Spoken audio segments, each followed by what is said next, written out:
Hi, this is Erin from the Science Off Center team here at the St. Louis Science Center with an experiment you can do at home. This experiment has to do with Bernoulli's principle, which is timely because it has to do with why tornadoes do what they do. It's a two-part experiment. The first part, you'll need some paper that we're going to cut into strips, and the second part, you'll need a ping pong ball and a cup.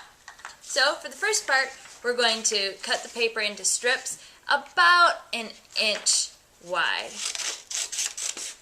You only need one strip for the first part and two strips for the second version.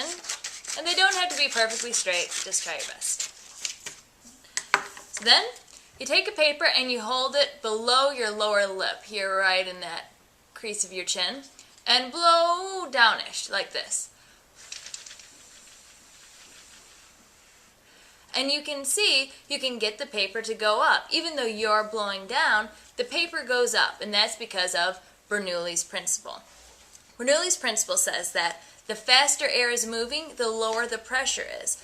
Lower pressure air can't push on the higher pressure air as well, so the higher pressure air pushes it up. The low pressure air kind of sucks the high pressure air up, and it makes things float. So you can try to get it to float really level, or try to wiggle it around. Things like that. Now you can try it with two to see the same principle in a different way. I have two pieces of paper and I'm going to blow straight between them. Now, you'd think that blowing air would push them away, but we said that fast-moving air has lower pressure and can suck in air around it. So let's test it.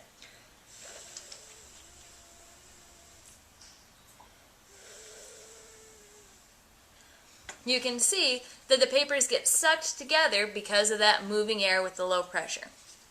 Once you've experimented with the paper, you can also do a fun game with a ping pong ball and a cup. You need to get the ping pong ball out of the cup using just air. Now we know from Bernoulli's principle that if I blow down and the air spreads out sideways like this, it will have lower pressure and it will sort of suck up the ball because the lower pressure air can't push down as well as the air below it, the high pressure air, can push up. So let's see what we can do. And sure enough, the ping pong ball goes out.